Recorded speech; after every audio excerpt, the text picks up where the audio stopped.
When deciding between a career and a business, it is essential to have a thorough understanding of the benefits and drawbacks associated with each option. When determining which option is more suitable for you, there are a lot of different considerations to take into account. Stable income, benefits, job security, and a stable position within an organization or corporation are typically the perks that come with having a job. Jobs typically come with a predetermined work description and a list of responsibilities, and they can also provide prospects for job advancement and employment satisfaction. On the other hand, being the owner of a business could potentially result in greater profits over the course of time and provide greater flexibility. When it comes to starting a business, you have the ability to decide what kind of enterprise you want to launch and how you will organize it. As an entrepreneur, you have the ability to earn supplemental income through your firm, whereas job searchers are mostly reliant on the employment opportunities provided by a corporation. It is essential to take into consideration the amount of time and effort that you are able to devote to either your employment or your business before making a decision on which one is best for you. It is possible that having a business might be more advantageous for you if you had the initiative and motivation to run your own enterprise. Getting a job can be the better choice for you if you are looking for employment stability and a job description that is predetermined. In the end, decisions regarding whether to work for a company or for a job should be based on personal tastes and individual objectives. When choosing the selection that is best for you, it is also helpful to take into consideration your current circumstances and the decisions you have made regarding your lifestyle. You will be able to make an educated conclusion about which of the two options, running a business or finding a job, is the most suitable for you if you investigate both of them. Because selecting the appropriate occupation or enterprise can have a long-term effect on your future, it is important to give serious consideration to all of the available choices and to ensure that you are selecting the option that is most suitable for you.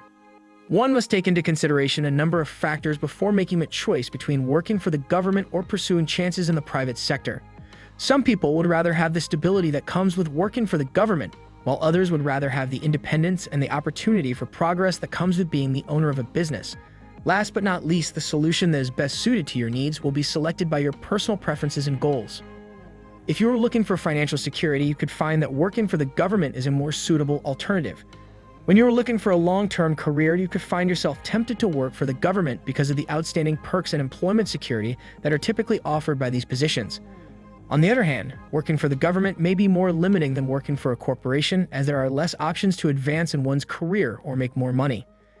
It's possible that starting your own business is the ideal choice for you if you find yourself desiring more autonomy and opportunity for professional development. When you run a company, you are entirely in charge of your own fate. However, there is also a greater risk involved, despite the fact that you have the possibility to improve your lifestyle and generate more money. If you are not ready to deal with the highs and lows that come with having your own business, then owning and operating your own business might not be the ideal choice for you. An individual who is self-employed is responsible for making his or her own decisions and is free to carry them out, whereas the person who is carrying out the work must obtain permission from the supervisor in order to make and carry out decisions. An individual who is self-employed does not have anyone to correct him in the event that he makes a mistake while he is working. The person who is performing the task is the one who is subject to criticism in the event that he makes a mistake. The guy who operates his own business is the one who decides when he will go to work based on the demands of both his business and his personal life. Will be able to make its own choice. On the other hand, the individual who is responsible for carrying out the work is required to report at his office at a specific time. A person who is an entrepreneur cannot be coerced into running a firm. Put another way, it is not possible to disregard him. This is in contrast to the possibility of the employee being fired if the company or employer does not live up to their expectations. Anyone, including those who are not well informed, is able to establish a business by allowing another person to do it. Moreover, there is no requirement for additional certifications. On the other hand, different professions call for a variety of distinct certifications. Learning opportunities are increased for the entrepreneur because he is responsible for managing virtually all different kinds of profiles. On the other hand, the person who is in charge of carrying out the assignment is free to operate under his or her own credentials. The one who is successful in business is content with whatever they are achieving. However, the individual who is working in the job is still unhappy regardless of how much money he obtains.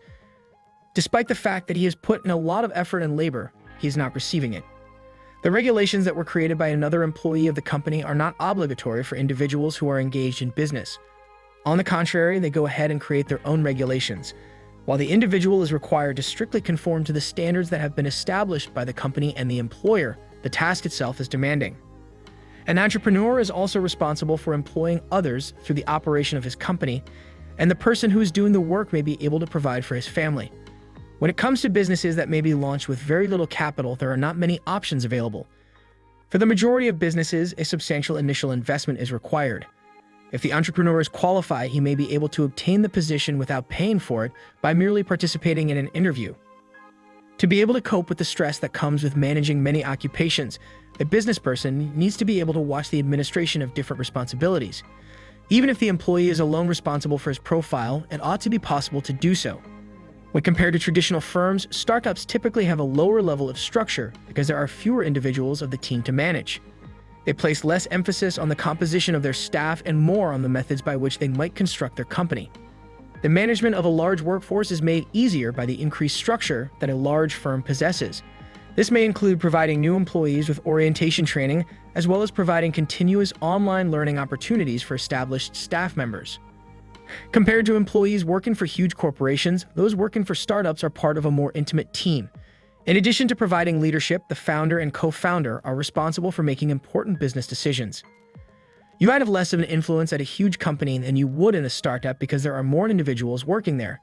This is as a result of the several leadership obligations that are included in the corporate structure that these companies adhere to, such as having a chief executive officer. On the other hand, employees working for large firms have a distinct path to progression throughout their careers. As a result of the fact that the company is still in the process of establishing support for its product or service, its employee compensation is typically lower than that of larger firms.